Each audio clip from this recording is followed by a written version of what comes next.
যুক্তরাষ্ট্রের নিষেধাজ্ঞা পাত্তা না দিয়ে ইরান সামরিক শক্তি অর্জন করতে মিসাইল, যুদ্ধ বিমান ও সাবমেরিন সক্ষমতা বাড়ানোর পরিকল্পনা করেছে।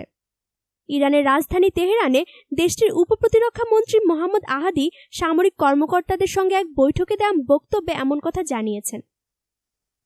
ইরানের সংবাদ মাধ্যম ইরনা এক প্রতিবেদনে এ খবর প্রকাশ করেছে।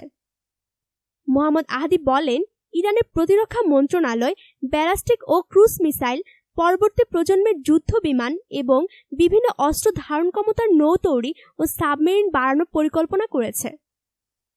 যুক্তরাষ্ট্র কয়েকটি দেশের সমন্বয়ে ইরানের সঙ্গে করা পারমাণবিক চুক্তি থেকে নিজেদের প্রত্যাহার করে নিয়েছে। শুধু প্রত্যাহারই নয়, ইরানের উপর নিষেধাজ্ঞা জারি করেছে।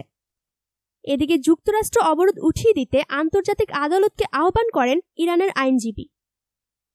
যুক্তরাষ্ট্রের অবরোধ ইরানের অর্থনীতিকে দারুণভাবে বিপর্যস্ত করেছে।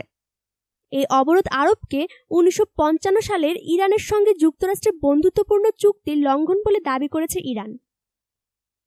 আহাদি আরও বলেন, আমাদের দেশের অস্ত্রশিল্প প্রসারে কোনো বাধা হতে পারে না এই অবরোধ।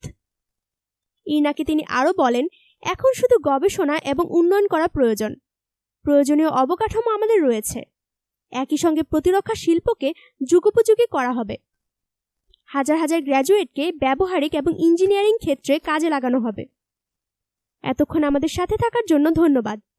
ভিডিওটি ভালো লাগলে লাইক করুন এবং দেশ বিদেশের নানা খবরের আপডেট পেতে ফ্রিকি নিউজ চ্যানেলটি সাবস্ক্রাইব করে আমাদের সাথেই থাকুন।